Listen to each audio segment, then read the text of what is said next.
Libercast presenta una producción de Libertópolis, donde nuestra misión es promover un mundo de personas libres y responsables en búsqueda de su felicidad. Creamos valor innovando, analizando y transmitiendo información e ideas. Día a día encontrarás los episodios de las emisiones correspondientes a nuestros programas. Contravía, todo a pulmón. Contravía por la tarde, más negocios y Liberviernes.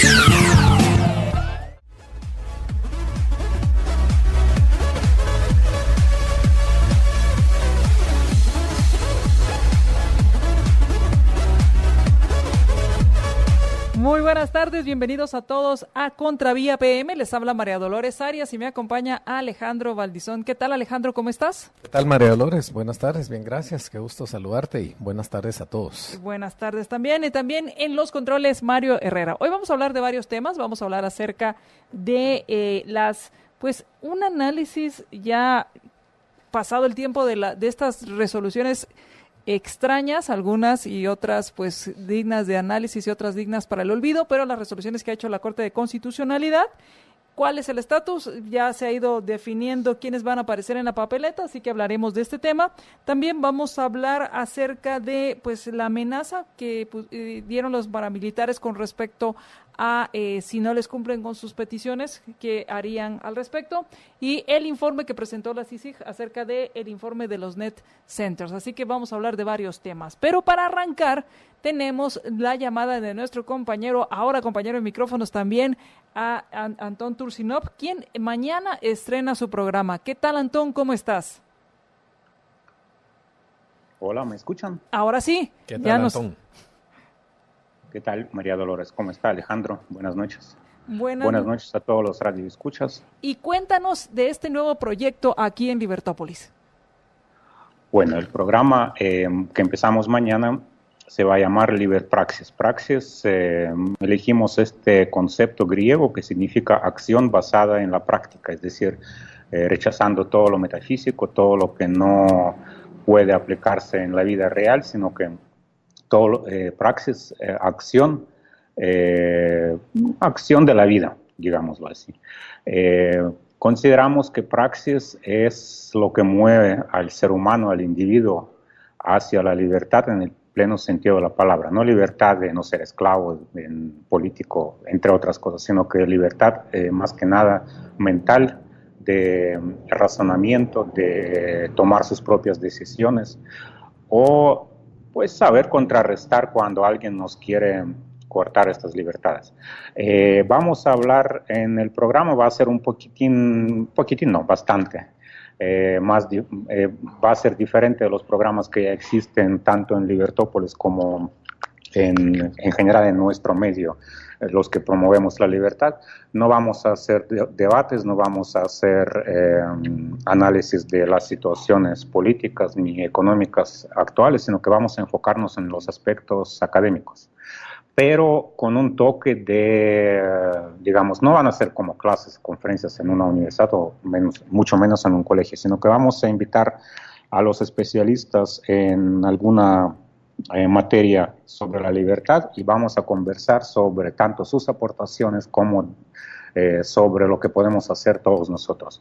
Por ejemplo, los primeros temas van a ser sobre constitucionalismo, va a ser la actitud capitalista, va a ser el tema de guerras de cuarta generación y otros tantos. Va a haber un programa semanal de los martes de 5 a 6. Y, por cierto, para nuestros radioescuchas, agradezco mucho a María Dolores, porque sin María Dolores no sería posible hacer este programa, por todo el apoyo y la ayuda. No, al contrario, gracias a ti por confiar en Libertópolis para hacer este proyecto. Y entonces, si nos puedes dar un pequeño adelanto, mañana martes de 5 a 6, a través de todas nuestras plataformas virtuales estarás iniciando este programa, y si nos puedes dar un adelanto de qué podremos escuchar mañana. Originalmente, sí, empezamos mañana, originalmente y no originalmente también. Perdón, estoy con un ruido de la calle y no me cuesta concentrarme. Espero que en los estudios no va a haber mucho ruido. Mañana vamos a hablar, pensábamos comenzar con el tema que a mí me apasiona mucho, todos los temas me apasionan, pero el tema que me encendí mucho cuando conocí el libro, al autor, y escribí el prólogo sobre actitud capitalista, de Walter Hillerman, que es vicerrector de la Universidad de Occidente. Pero acabo de hablar con él y se disculpó que mañana no puede. Entonces vamos a pasar a la siguiente cita, que es otro tema que a mí me apasiona igualmente bastante, y es un tema, por cierto, quizá apasiona más a muchos de nuestros oyentes por los temas de elecciones y por los temas de constitucionalidad en Guatemala, que es el tema de constitucionalismo. Vamos a hablar con el licenciado Manuel Cifuentes, que es especialista en constitucionalismo. Él está escribiendo un libro ahora sobre estos temas y vamos a hablar de dos cuestiones muy importantes que poco se ha hablado y mucho se ha especulado. Es por qué las constituciones latinoamericanas nacieron como republicanas y liberales en su mayoría, tan bonitas que eran todas, eran una imagen y semejanza de la Constitución estadounidense y la PEPA española de 1812. Y Alejandro quizá más adelante también ampliará. Y por otro lado, Latinoamérica es la región donde más se han cambiado las constituciones en el mundo. Cuando hablamos del constitucionalismo en el mundo, siempre ponen de ejemplo a los países latinoamericanos por los constantes cambios de las constituciones en el transcurso del siglo XX sobre todo. Y por otro lado, otro concepto muy peligroso y se menciona mucho, pero poca gente realmente sabe qué significa, es el neoconstitucionalismo. El neoconstitucionalismo es lo que ahora se sustituye por colectivismo. Le ponen un envoltorio más bonito y las constituciones latinoamericanas cambian de concepto para convertirse en, bueno, si ciertos grupos sociales y políticos no han podido entrar a través de las elecciones al poder, entonces están manipulando las constituciones. Curiosamente, Guatemala es uno de los 3 países de Latinoamérica que no se ha sometido al neoconstitucionalismo, es decir, vamos bastante bien. Por ahí los dejo con una incógnita y mañana hablaremos. El siguiente martes sí vamos a hablar de actitud capitalista y el siguiente martes, dentro de 2 semanas, vamos a hablar de las guerras de cuarta generación. Por ahí ya no me adelanto porque después pasa algo, algún autor, cada quien tiene su vida y sus compromisos, es un poco difícil programar, pero la lista es para todo un año. Perfecto, entonces empiezas mañana a las 5 de la tarde aquí en nuestras plataformas virtuales, en Facebook a través de libertopolis.com, en YouTube en el canal Libertópolis y también en Twitter en @libertópolis a partir de las 5 y estarás hablando sobre constitucionalismo. Sí, muchas gracias María Dolores. Y solo para atraer un poquito la atención, vamos a tratar de traer a los especialistas que han publicado libros sobre los temas de los que vamos a hablar, es decir, son especialistas no porque se lo pusieron en su tarjeta de presentación, sino que porque sí son conocidos por sus investigaciones. Y a cada uno les he pedido que nos regale un libro, no a nosotros, ni a mí, ni a Libertópolis, sino que a nuestros oyentes. Y vamos a ver de qué forma vamos a regalar por lo menos un ejemplar a algún oyente firmado por los autores. Pues muchísimas gracias y muchos éxitos mañana. Gracias María Dolores y a todos los oyentes. Feliz noche. Hasta mañana. Hasta mañana. Ya está la invitación para mañana martes a las 5 de la tarde escuchar Liber Praxis con Antón Turcinov y los temas que propone en su programa de Liber Praxis. Vamos a ir al corte y cuando regresemos hablemos acerca de amenazas de bomba, net centers, resolución SC y el panorama electoral. Regresamos. Estás escuchando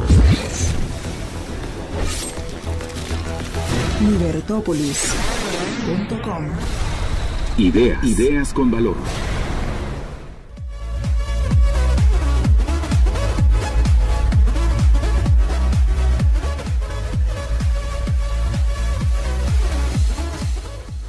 Y regresamos a Contravía PM, les habla María Dolores Arias y me acompaña Alejandro Valdizón. Y hoy el ACICIG dio a conocer un informe acerca de los bots, los net center y el combate a la impunidad.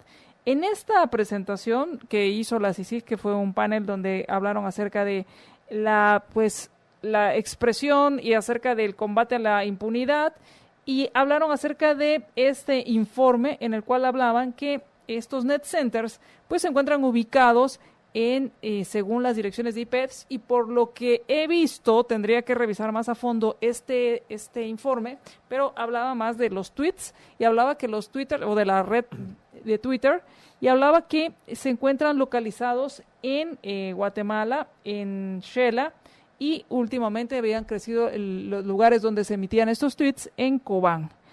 Hablaba también que estas publicaciones o estos twitters se publicaban entre las 6 y de 6 a 6, de lunes a viernes, y que sábados y domingos descansaban. Ahora, a mí lo que me llama la atención es si realmente este tema, y habría que investigar un poco más, si estos net centers, como los llaman, o estos bots, que no dudo que existan, realmente son en combate contra la impunidad, o son algunos que están en contra o han manifestado su desacuerdo con actividades que están enfocadas al combate a la impunidad, porque en ese sentido pues entrarían muchos que están en contra de cómo se ha combatido a los corruptos, pero no la corrupción. Sí, mira, lo primero que hacen los gobiernos o las personas totalitarias es callar a los disidentes. Eso es lo primero, con amenazas, con intimidaciones, con cárcel o asesinándolos. Eso es lo primero en la estrategia de cualquier imposición totalitaria. No puedes tener a gente denunciando lo que el gobierno está haciendo mal o lo que estos tiranos hacen mal. Así es Cuba, así es Venezuela, así es Nicaragua, así era la Alemania nazi. Es decir, esto siempre es así, ¿verdad? Y te das cuenta que incluso acabo de mencionar solo regímenes socialistas, ¿no? Que son los que típicamente caen en estas prácticas totalitarias y no, es que ese es el punto. Una cosa es el autoritarismo, otra cosa es el totalitarismo. Puedes tener un sistema autoritario donde hay alguna relativa defensa de los derechos. Simplemente lo que no es democracia, ¿verdad? Hay una, digamos, concentración de poder que toma las decisiones, pero aún así las cosas pueden ir más o menos razonablemente. No estoy diciendo que estoy de acuerdo con eso, pero el totalitarismo aniquila los derechos. Todo. O sea, aniquila los derechos. Digamos, el totalitarismo es más bien opuesto al liberalismo, a la república, y el autoritarismo es más bien opuesto a la democracia. Claro, el totalitarismo incluye también el autoritarismo. Pero a lo que voy es a lo siguiente. La CICIG por mucho tiempo fue objeto de críticas. Gente que hicimos críticas razonables, objetivas, fundamentadas, lógicas, válidas. Y gente que también simple y sencillamente se dedicó a descalificarlos a como pudiera por otro tipo de intereses, porque les convenía procurar su impunidad, y a base de ello pues había que desprestigiar a la CICIG a como diera lugar. Pero ahí hay que hacer una gran diferencia en quienes hicimos esas críticas sensatas y válidas y legítimas, quienes hicieron, digamos, un mal uso, digamos, y era simplemente el objetivo. Y por supuesto, del otro lado es quienes apoyaron ciegamente estos abusos y estos atropellos cometidos por CICIG, porque también los hay, ¿verdad? Hubo mucha gente que prefirió seguirle el juego y simplemente por conveniencia, por interés, porque estaban comprados, por lo que fuera. Eso cualquiera que haya escuchado los programas a los que yo he venido acá conoce sobre el tema. Digamos, cuánta gente en la prensa, por ejemplo, y disque analistas y disque comentaristas vendidos y sesgados, ¿verdad? Incluso lo puedes ver hoy con un tema que vamos a hablar más adelante, ¿verdad? Lo que se veía en términos de la había gente que decía, las resoluciones de la Corte de Constitucionalidad se acatan y punto, y usted cállese. Así es. Y cuidadito las cuestiona porque la sacrosanta palabra de la CC no se puede cuestionar y son infalibles. Y gente que uno piensa o que yo percibía, digamos, como juristas sensatos y pensantes, me sorprendió mucho que asumieran esta posición. No sé cuál habrá sido el motivo de gente que incluso publicó columnas sobre el tema, pero también habíamos juristas, yo me incluyo ahí, gente como Marta Altolaguirre, gente como Ignacio Andrade y yo, porque yo también publiqué sobre eso, que dijimos, no, discúlpenme, o sea, que aquí no es que la palabra de la Corte de Constitucionalidad sea infalible y no se pueda cuestionar, ¿verdad? Y también están sujetos al cumplimiento de la ley. Y pocos lo dijimos, pero también, y aparte, pues obviamente los tontos útiles que decían, usted cállese y hágale caso a cualquier disparate y cualquier abuso que venga de la Corte. Pero lo hacían por interés, lo hacían por conveniencia, lo hacían porque les pagaban dinero por hacer lo que sé yo. Y hoy pues esa es la misma gente hipócrita que tú estás viendo que se está quejando de las últimas cuestiones que acaba de hacer la CC. Pero ¿a qué quiero llegar con esto? Lo mismo pasaba con la CICIG. Cuidadito y osan cuestionar a la CICIG. Bueno, vamos poniendo también otras cosas en contexto. ¿De dónde vino aquel reglamento para debates que en algún momento quiso impulsar el Tribunal Supremo Electoral? Tan rápido se nos ha olvidado eso, pregunto. Sí, ¿te acuerdas? ¿Te acordás? Uh-huh. ¿De dónde salió eso? Y yo lo dije muy claramente, ningún jurista guatemalteco que se precie de conocer la Constitución de Guatemala va a apoyar una aberración de ese tipo. Y eso es lógico que eso venía de ese convenio de asesoría entre CICIG hacia el Tribunal Supremo Electoral. Y el otro tema donde quisieron atacar también fue en las reformas a la ley electoral, ¿verdad? Que habían, digamos, están esos artículos ambiguos, uh-huh, esas normas ambiguas donde, digamos, alguien pudiera tomar ciertos temas como campañas anticipadas y que fake news y que esto y lo otro. O sea, si te das cuenta, hay una estrategia bien montada de imponer una censura y hay una estrategia bien montada, en este caso, como tú muy bien preguntabas, yo creo que tu pregunta es tal vez la más importante. ¿Qué tiene que estar haciendo CICIG investigando al final quién dice el disparate que quiera decir? Es decir, ese es un tema de libertad de expresión y nunca puede ser eso considerado una actividad criminal. ¿Me entendés? Eso, uh-huh, lo único que puede ser considerado una actividad criminal donde la libertad de expresión tiene su límite es cuando yo hago señalamientos o una persona hace señalamientos en contra de un particular, injuriándolo o calumniándolo. Y fuera de esos casos, todo, y cuando digo todo, exactamente a eso me refiero, todo es válido. La protección a la libertad de expresión es de tal naturaleza, y esto lo podemos amarrar con el constitucionalismo del que hablaba Antón, y solo la gente que entiende o que entendemos de constitucionalismo vamos a entender esto con más claridad, y la gente que no entiende la importancia del constitucionalismo, como la CICIG, por ejemplo, no entienden esto. La libertad de expresión implica que tenés que aceptar y tolerar todas estas cosas con las que no están de acuerdo, que te parecen indeseables incluso, abominables, incluso el hate speech. Por ejemplo, en Estados Unidos las cortes han fallado que el llamado hate speech, uh-huh, por muy aborrecible que sea, es parte de la libertad de expresión. Y el tema es, no se puede llegar a una situación donde alguien tenga la verdad de qué es aceptable o no, y ese alguien sea capaz de censurar al resto. Entonces yo sí le tengo mucho miedo a esto. Claro, esta es una forma de intimidar, esta es una forma de decir, miren, ya los tenemos ubicados, ya sé quiénes son, ¿verdad? Es una forma muy, muy subliminal, si lo quieres ver así, de decir eso, pero hay que tener mucho cuidado. Recordemos ese reglamento de debate, recordemos todas estas situaciones, es decir, pongámoslo en contexto, no solo de este estudio, sino en contexto de todo lo que se ha venido discutiendo últimamente en Guatemala de querer callar. Que hay fake news, sí hay fake news, que hay gente que dice disparates, sí, que hay gente que dice cosas ofensivas y abusivas, por supuesto, pero al final la tarea está en el discernimiento que el ciudadano tiene que hacer y hacer un esfuerzo por tener un criterio propio y un criterio lógico. Claro que va a haber gente, perdónenme la expresión, que se la van a babosear por estos netcenteros que dicen estas cosas escandalosas, por supuesto, pero ese es el precio que hay que pagar.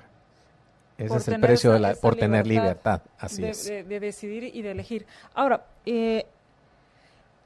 Alejandro, conforme ibas hablando pensaba en casos como los que se hablaban en Estados Unidos, que se incidió a través de redes sociales en las votaciones, Claro.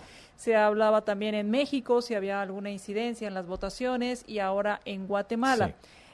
¿Esto es diferente o también tiene una connotación penal, por así decirlo? Es que no hay ninguna connotación penal, es que, digamos, en Estados Unidos se armó toda esa trama y, digamos, y los últimos hallazgos más bien van evidenciando cómo la persecución y la acción fue dirigida y enfocada e intencionada de parte del lado demócrata.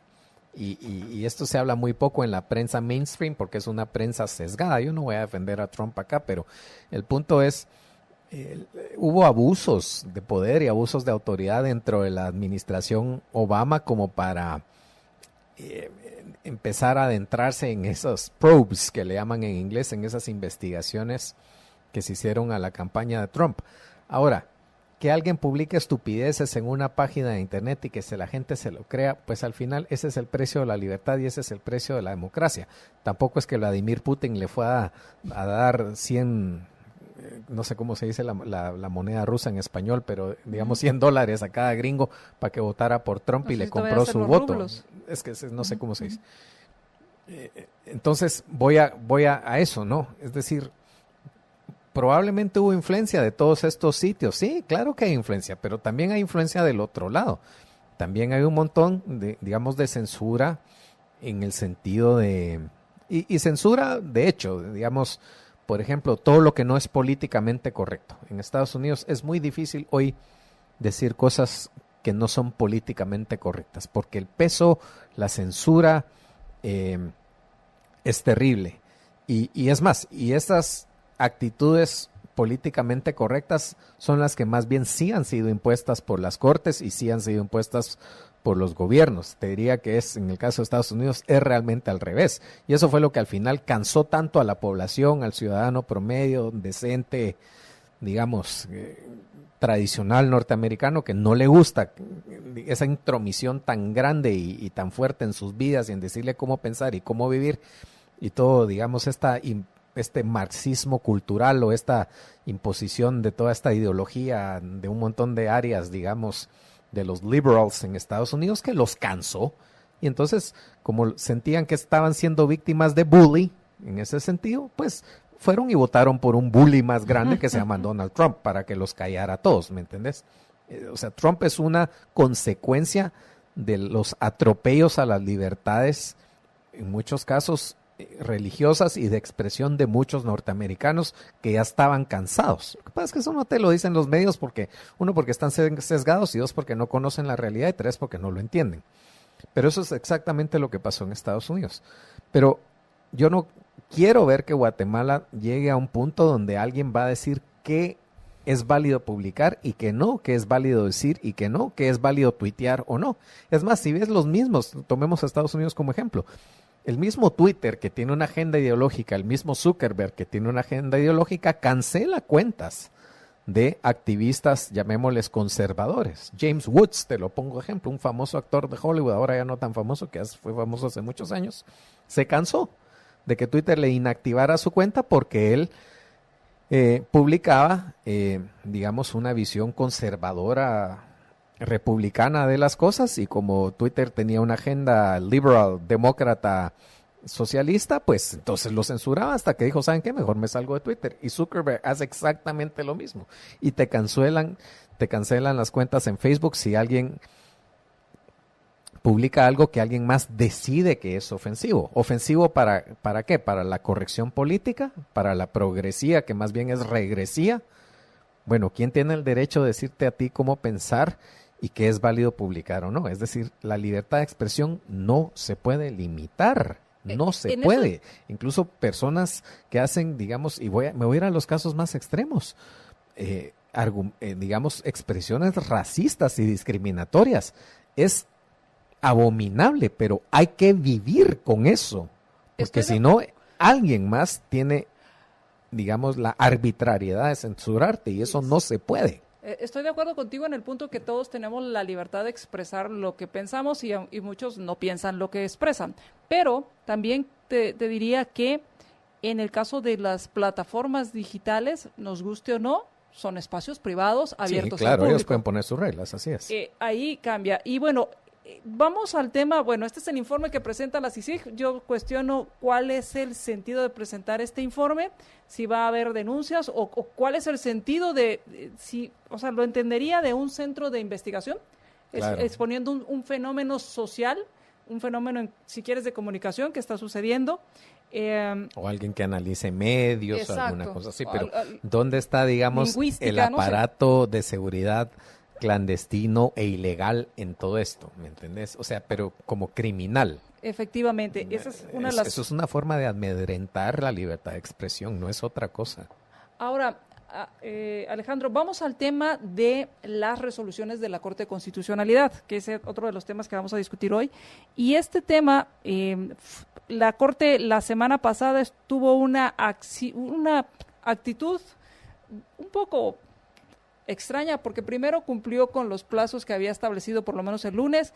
El miércoles ya dio avisos de que no quería entrarle a un tema, porque resolvió el tema de Tel Maldana, resolvió el tema de Radford, resolvió otros temas también, y agregó otros temas que no los tenía en la lista, pero los metió.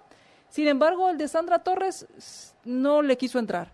Y cuando le entró, pues sacó una resolución que pues deja mucho que desear. Sí. Entonces, ¿qué te parece si cuando regresemos del corte, y con esto pues ya se han ido definiendo quiénes van a estar o no en las papeletas? Y mucho se hablaba, Alejandro, que el tiempo, o que estaban jugando con el tiempo para jugar a favor de Sandra Torres, como que fueran la porra o los cheerleaders de un partido político. Vamos a ir al corte y cuando regresemos, entonces enfoquémonos en estos temas de las resoluciones de la Corte de Constitucionalidad, qué pasa ahora con la Corte Suprema de Justicia y ese panorama electoral, que quiénes van quedando. Vamos a hablar de eso cuando regresemos del corte.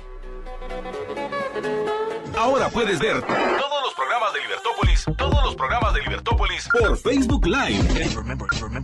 Facebook.com/Libertópolis. Transmisiones de Libertópolis por Facebook Live en directo. Disfruta de nuestros programas y dale compartir.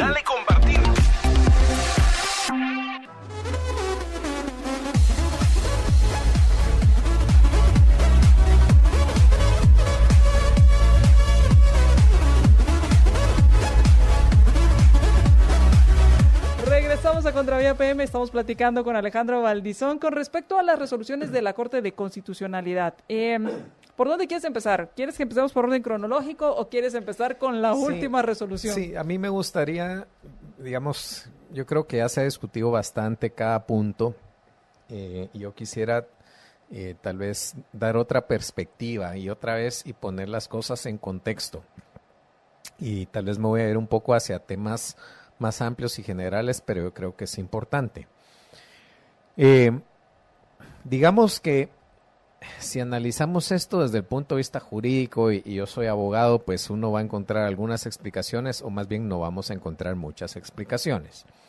En el caso de Suri Ríos, pues hay un antecedente de una opinión consultiva, donde muy claramente la Corte había fallado que esa prohibición se refiere únicamente si se tratase del periodo inmediato siguiente, como pasa con los parientes del presidente.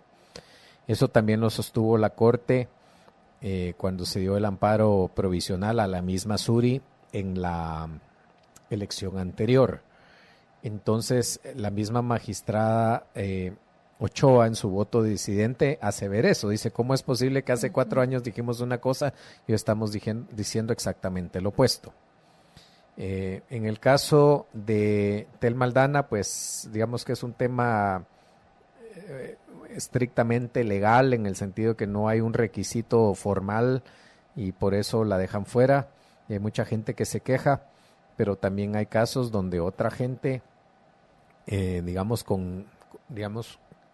que porque es un hecho conocido de que hay acciones penales en su contra, tampoco, o sindicaciones, no necesariamente acciones siquiera, sino sindicaciones penales en su contra, pues tampoco se les ha permitido participar. Entonces hay una especie de doble estándar y por lo menos en ese sentido el Tribunal Supremo Electoral y posteriormente la Corte fue relativamente consistente. Pero yo lo quiero plantear esto desde una perspectiva más amplia y lo hago así porque a los guatemaltecos las cosas se nos olvidan muy fácil. Entonces yo quiero hacer algunas preguntas para que la gente reflexione. ¿Cuántos partidos de la vieja guardia, digamos de los partidos que venían, partidos de peso, partidos grandes, partidos fuertes que eran protagonistas en el proceso electoral anterior subsisten? A ver, ¿dónde está el Partido Patriota, por ejemplo? ¿Dónde está el Partido Líder, por ejemplo? ¿Y cuál es la razón de que estos partidos ya no existen? La razón de que estos partidos ya no existen fue por el tema del financiamiento electoral ilícito. Desde el momento que se da esas acusaciones de financiamiento electoral ilícito en contra de y no los estoy defendiendo, por supuesto, en contra del Líder o en contra de Patriota, ¿qué pasa? Muy oficiosamente el Tribunal Supremo Electoral inicia los procesos de cancelación y los canceló. Sí. Todas las ratas del Líder y todas las ratas del Patriota que cuando vieron que el barco se estaba hundiendo se brincaron y se fueron a otros partidos, algunos a FS Nación y ahí andan regados en un montón de partidos. Ahora, hubo otro partido que también tuvo señalamientos de financiamiento electoral ilícito en ese mismo proceso y no sigue al actual, pero ese por alguna razón no lo cancelaron, ¿verdad? Y no pasó nada. ¿Y ese partido cuál es? Pues es el partido de doña Sandra Torres. Entonces, ¿por qué el Tribunal Supremo Electoral, en unos casos muy oficioso y en otros casos muy pasivo y muy complaciente y muy condescendiente? Eso es una pregunta que yo me hago. ¿Qué pasa también, por ejemplo, con las acusaciones donde se ensañó tanto el Ministerio Público como la CICIG en contra de los secretarios generales de estos partidos por esos temas de financiamiento electoral, que después hábilmente los diputados reformaron, digamos, aquel famoso 406 y 407N que ya todos no sabemos de memoria, ¿no? Jimmy Morales tuvo un proceso de antejuicio por eso, por una plata ahí que tal vez no la contabilizaron bien. La misma Ninette Montenegro, que yo honestamente no creo que ella sea una delincuente, pues podría no estar de acuerdo con su forma de pensar, pero yo no creo que sea una persona del calibre, digamos, de otros delincuentes verdaderamente nefastos para la sociedad. O sea, podré criticarla yo de alguna u otra forma, no estar de acuerdo.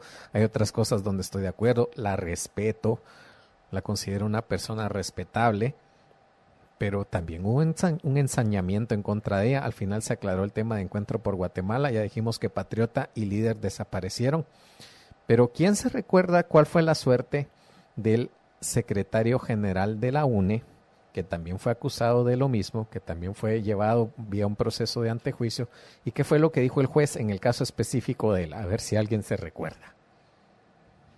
Porque todos los demás, Jimmy Morales con antejuicio hasta el Congreso, Ninette Montenegro con antejuicio, los otros en la cárcel y con orden de captura, el partido extinto. ¿Y qué pasó con el secretario general de la UNE? Cuando finalmente llegó el día de la audiencia, y le voy a recordar a usted, amable oyente, porque yo sé que no se va a recordar, el juez muy ágilmente dictó una falta de mérito. Falta de mérito quiere decir aquí no hay nada y ahí queda. O sea, es una acusación que no tiene no tiene sustento. O no tiene sustento, o el juez no lo quiso ver, o el Ministerio Público presentó algo, no sé, o no tenía, no sé. Pero es decir... El juez básicamente lo que dice es lo que yo interpreto aquí, es que no hay para dónde. Okay. Claro, pero... Es decir, yo no voy a confiar a ciegas en lo que resuelve el juez, ¿me entiendes? Claro. Estoy dudando, tal vez el Ministerio Público hizo un trabajo de él, tal vez era el juez, tal vez hubo una complicidad entre el juez y el Ministerio Público. Lo que yo sé es que a todos los demás les cayeron con todo el peso de la ley y a este partido en específico no lo quisieron tocar. Y esta es la UNE.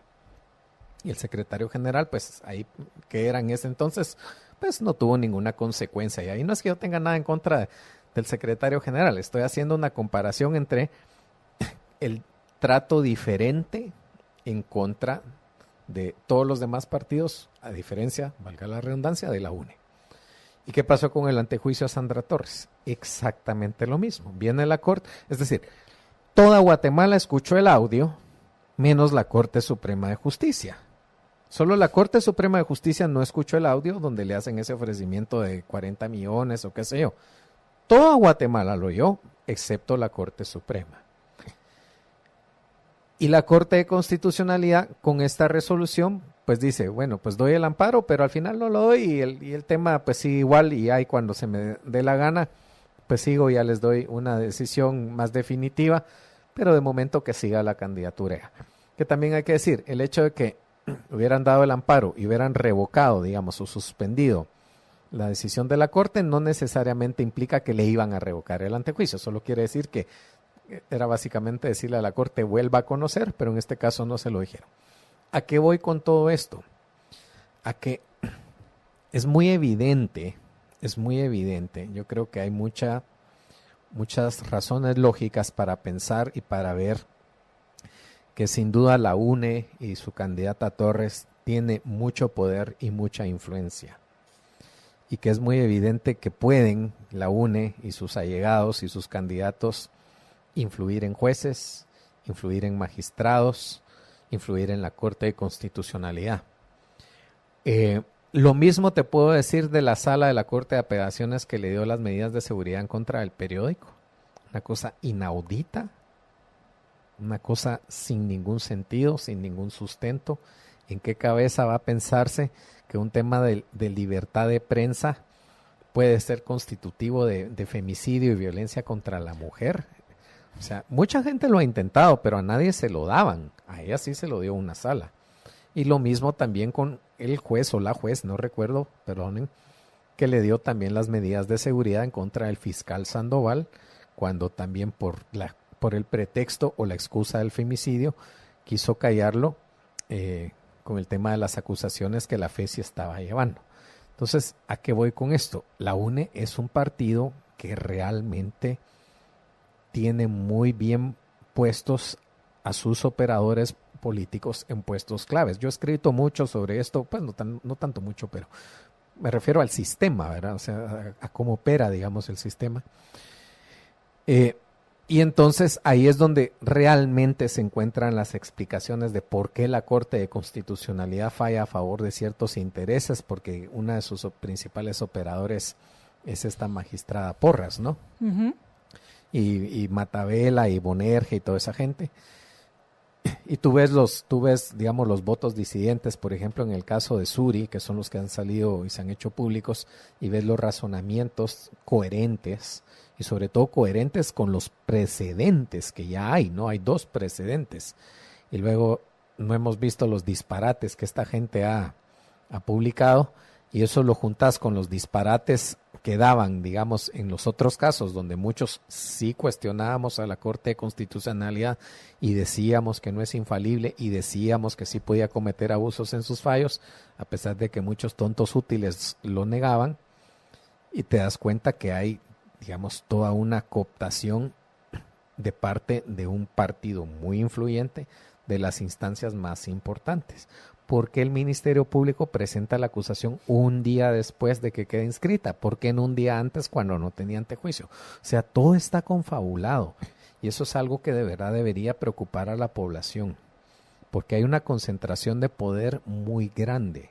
Hay una concentración de poder muy grande y muy peligrosa.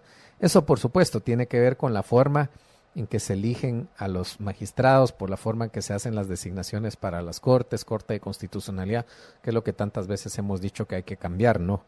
Pero eso no lo vamos a cambiar si no tenemos, un entendimiento claro de por qué y cómo hay que cambiarlo, y 2, la gente honrada que sepa cómo tienen que ser esos cambios, ¿verdad? Entonces, sí, para mí es un tema peligroso. Este no es un tema jurídico, este es un tema, yo lo veo, si querés, incluso desde la lógica del análisis económico de la política, que es tal vez una de las áreas que a mí, académicas, que más me interesa. Es decir, todos estos actores políticos están ahí precisamente para favorecer a estos intereses, y quien mejor ha sabido jugar el juego y mejor posicionado tiene a sus operadores y más influencia ha logrado, y con estas resoluciones judiciales de jueces, de magistrados de sala, de Corte Suprema y ahora de Corte de Constitucionalidad, es la UNE y Sandra Torres.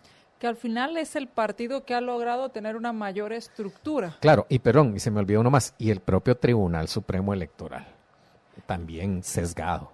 Ahora, o sea, a cuenta de que el Tribunal Supremo Electoral oponiéndose o impugnando la candidatura de Zury Ríos. Y no es que yo simpatice con Zury Ríos, ni la conozco a la señora. Pero mi punto es, ¿ves la oposición sistemática del propio tribunal incluso a sacar a los rivales del camino? Algo que me llamó la atención y que hablabas era con respecto a, y sí, recordando la actitud oficiosa del Tribunal Supremo Electoral cancelando partidos acusados de financiamiento electoral ilícito. Excepto uno. Excepto la UNE. Excepto la UNE. También no se atrevieron la persecución a hacer lo mismo que se hicieron con otros, claro. La persecución a los secretarios generales de los partidos. Ahora, el hecho que la Corte de Constitucionalidad, ¿a quién le rinde cuentas? A nadie, pues, es que, a entonces, sus dueños, ¿verdad? Es que ese es mi punto, porque al final a quien le rinde cuentas es al que lo elige cada 6 años. Pues al que, cada 5 al que lo elige o al que lo tiene bajo su dominio, digamos, ¿verdad? Pero para poder tener ese dominio implicaría mucho es mantenerse en el puesto. No, claro, pues esa puede ser una forma o puede haber otro tipo de negociaciones que no conocemos, ¿verdad? Pero, digamos, hay una magistrada, esta magistrada Porras, recordemos que este es su segundo periodo en la Corte. Y que cada vez se ha vuelto más activista. Y cada vez se ha vuelto más activista. Entonces ahí yo creo que es bastante obvio que ella está pagando favores. Es lógico pensar que ella está pagando favores por haberla renombrado, digamos, designado para un segundo periodo a la Corte. Porque al final tenemos una Corte corporativista donde cada grupo o cada gremio va a poner a sus representados, a sus representantes, con el agravante que cada 5 años están a disposición. Sí, y se renueva en pleno, ¿verdad? Que es otro tema también. Es otro tema, es decir, cuando decimos que la Corte está politizada y sometida a intereses políticos, es precisamente por eso, porque todo el proceso de integración de la Corte y de designación de los magistrados es politizado, y quien más poder político tiene es el que más influencia va a lograr ahí después, y hoy estamos viendo las consecuencias de eso. O sea, esto no es casualidad.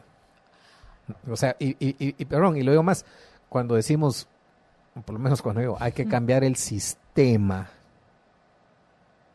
esto es lo que la gente tiene que entender por cambiar el sistema. No es, estos liberales otra vez hablando de el estado mínimo y de bajar los impuestos. No, señores, es que también está todo el tema del diseño y de la organización política, que es lo más lejano a un sistema republicano que tenemos aquí. Entonces, aquí se puede ver con mucha claridad, sino cómo te explicas que sistemáticamente Tribunal Supremo Electoral, juez de instancia, magistrado de Corte de Apelaciones, magistrados de Corte Suprema de Justicia y la misma Corte de Constitucionalidad, todos están actuando en favor de ese interés específico. Y están quitando todos los obstáculos posibles, entre ellos candidatos que pudieran haberle hecho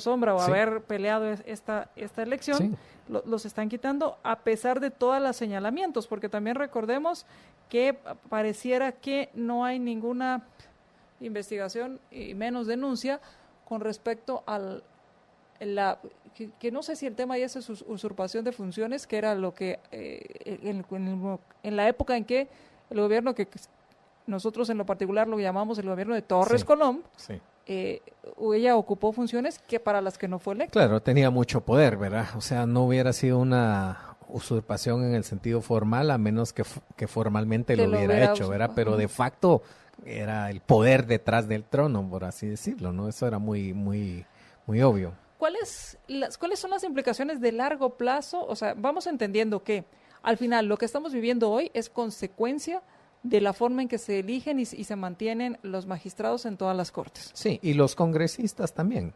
es decir... Y cómo se eligen congresistas, claro. Por otro lado ¿cuáles son las consecuencias de tener estas cortes tan voluptuosas, veleidosas o caprichosas, arbitrarias? Vamos perdiendo ese respeto hacia la Constitución, o la Constitución se va volviendo en lo que quiera el magistrado de turno. Sí, exactamente. Es que, digamos, la gente trata de darle una explicación desde la óptica jurídica a estas cosas. Y entonces ahí dirán, bueno, no, lo que pasa es que esto, no, lo que pasa es que lo otro. No, es que esto no tiene una explicación desde la óptica jurídica. Esto tiene una explicación desde el punto de vista del análisis del sistema. Es decir, cuando uno entiende, hace un análisis realista, ¿verdad? No idealista, realista, de la organización del sistema político, y uno ve cómo está diseñado para que ciertos intereses y grupos de poder lo coopten e influyan en los jueces y magistrados que al final dictan, digamos, cómo se interpretan antojadizamente, por supuesto, las leyes. Desde ahí lo vas a entender. Es decir, claro, o sea, cuando se entiende que los políticos son los que ponen a las cortes, pues lo que vas a tener son cortes politizadas, digámoslo de una manera resumida. Y eso es exactamente lo que estamos viendo. Ya lo demás es un pretexto. La gente se pone bueno, ¿cómo entendemos el fallo de la corte y los argumentos que aquí, que allá, que la ponencia no sé quién, que la ponencia no sé cuánto? No, señores, es que aquí es al revés. Aquí es ¿cuál es el objetivo? El objetivo es impedir la candidatura de doña Suri Ríos. Ok, bueno, entonces ponga cualquier palabrerío que le venga en mente ahí con tal de que diga que ya no puede. O sea, esto funciona al revés, sí. ¿O cuál es el objetivo aquí? El objetivo aquí es que no vamos a ver el tema del antejuicio de doña Sandra Torres por tal o cual razón. Bueno, entonces invéntese ahí usted que sí da el amparo provisional, pero que no lo da, que suspende, pero que los efectos no se suspenden y que esto y que lo otro.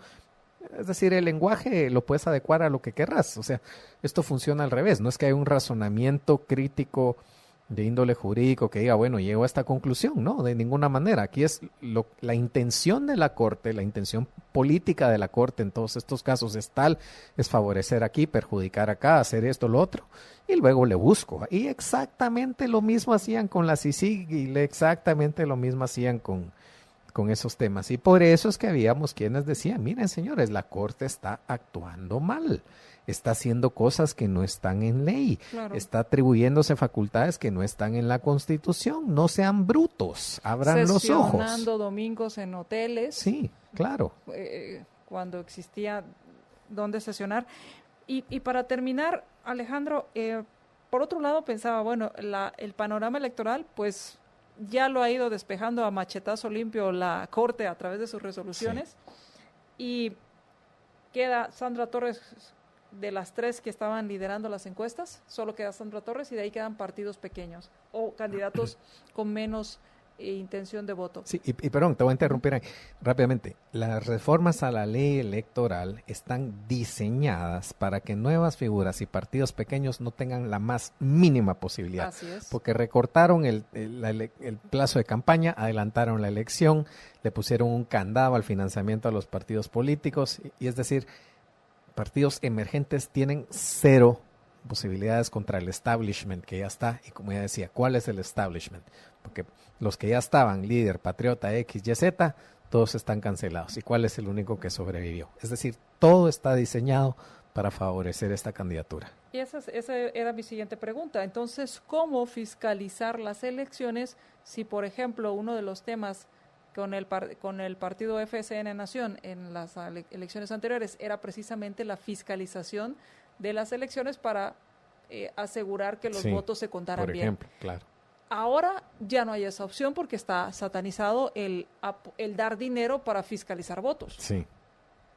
Al final, esto favorece a las estructuras que ya están armadas. Así es, exactamente. Y entonces los ciudadanos tendrán que tomar este papel.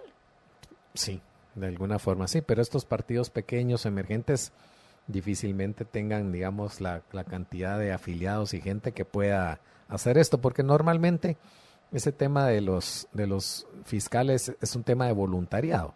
Hay mucha gente que lo hace por vocación y es una cuestión de voluntariado, pero cuesta. Entonces ahí básicamente será de confiar en el ciudadano honrado y decente, que es al final la última garantía del proceso electoral, que es patojos de 20, 25 años o gente mayor, qué sé yo, que hace esa labor voluntaria de irse a sentar ahí un domingo y cuenta las papeletas y pues suponemos que es gente bien intencionada y la verdad yo creo que los resultados de las elecciones en Guatemala desde que se utiliza ese modelo han sido confiables. Claro, ahora lo que habrá que entonces es aprovechar esas redes que tanto han vilipendiado para poder dar a conocer las votaciones conforme se vayan dando en cada mesa, en cada centro de votación. Sí, yo honestamente no veo realista una posibilidad de fraude o que alguien manipule los resultados o pues quiero pensar que eso no es posible aún en Guatemala, ¿verdad? Esperemos que así sea, porque también hay que tomar en cuenta que si bien es cierto, entre más le allanan el camino a Sandra Torres, también más se va reforzando. Otro tema que no nos dio tiempo de hablar, que tal vez hablemos la siguiente semana, es el tema del antivoto. Así es. Exactamente. Y ahí, digamos, ahí es donde va a estar la cuestión, ¿verdad? Es decir, si realmente ese antivoto se concentra en un candidato específico, y ahí básicamente tendrías que sumar dos fuerzas antagonistas, que son la gente de Telma y la gente de Suri, que yo honestamente veo un poco más difícil que eso suceda. Tal vez los une más su desprecio por Torres, no sé, y eso supera, digamos, esa barrera y al final, como dice Marta Yolanda, pues tal vez el que pase a segunda vuelta gana. Espero que Marta Yolanda tenga razón. Yo soy un poco menos optimista que Marta Yolanda en ese sentido, ¿verdad? Y lo discutíamos justo la semana pasada, pero la verdad que espero yo ser el equivocado en este caso. O sea, tu punto es que haya segunda vuelta. No, de que hay segunda vuelta, hay segunda vuelta. Es decir, es casi imposible que un candidato, Sandra, que es la puntera, que gane en primera, sí. Tu escepticismo es si que pasa a segunda vuelta va a tener suficientes votos Torres, para ganarle a Torres. Sí. Bueno, no sé. Yo considerando que la segunda vuelta es una votación urbana. Sí. Y que en las áreas urbanas, según las encuestas, es donde más se concentra el voto. Antivoto, sí. El reto de Sandra Torres es conseguir que los alcaldes que ya están electos, que ya no tienen ningún incentivo, al igual que los diputados, lleven a la gente a votar. Sí. Así es. Y al final, voy a decir algo, y la razón de esto es la siguiente, y era lo que lo publicaba la semana pasada. Independientemente de que gane Torres o independientemente de que gane el que se cuela segunda vuelta, lo que sea, donde sí hay que tener cuidados en el Congreso. Y no vote por ninguno de esos, ni gente que se alía con ellos. Claro, porque al final... Usted dice, bueno, no voy a votar por Torres, pero sí por Semilla, le está haciendo el favor a Torres. No voy a votar por Torres, pero sí por Codeca, le está haciendo el favor. O no voy a votar por, qué sé yo, voy a votar por Yamatei o quien sea, pero voy a votar por todos, también les está haciendo el favor. O sea, porque todos estos partidos de mercenarios son los que hay que excluir del Congreso. Hay que tener mucho cuidado, si es que los hay, de identificar quiénes no son estos mercenarios que se van a ir a vender al mejor postor. Y que ojo, eso exacto. No implica que los nuevos no sean mercenarios. Por supuesto. Que partidos nuevos no sean mercenarios. Y sobre todo cuando ves esas vallas con el montón de dipukits, ¿verdad? Gentes que pues apenas andan estrenando DPI y ya quieren ser diputados, ¿verdad? Entonces es muy complejo ese tema realmente, hay que ponerle mucha atención. Pues muchas gracias, Alejandro. Muchísimas gracias a todos. Gracias por haber compartido nuestra transmisión. Gracias por sus comentarios. Nos dice Byron, pagando favores es lo que hacen la mayoría. Si ganan una posición, están más que obligados a pagar favores. Y habla acerca de invertir en educación para que la gente conozca más y no sea analfabeta. Y abrirles oportunidades y que tengan para una vida mejor y no solo regalarles cosas. Muchas gracias también a José Calderón desde Nueva Orleans, saludos, a Byron desde California, también a Miguel que nos saluda desde Santa Rosa. Muchísimas gracias y gracias por compartir nuestra transmisión. Vamos a nuestro siguiente programa, vamos a cambiar de tema y estaremos hablando acerca de factura electrónica en Más Negocios. Libercast presentó una producción de Libertópolis. Recuerden que si quieren conocer más de nuestros programas, seguirnos en las diferentes redes sociales, o si quieren ver nuestros programas y conocer a nuestros conductores e invitados, pueden ingresar en www.libertopolis.com. Recuerda suscribirte y dejarnos 5 estrellas para que continuemos trabajando en producir más podcasts de tu interés. Libertópolis, ideas con valor.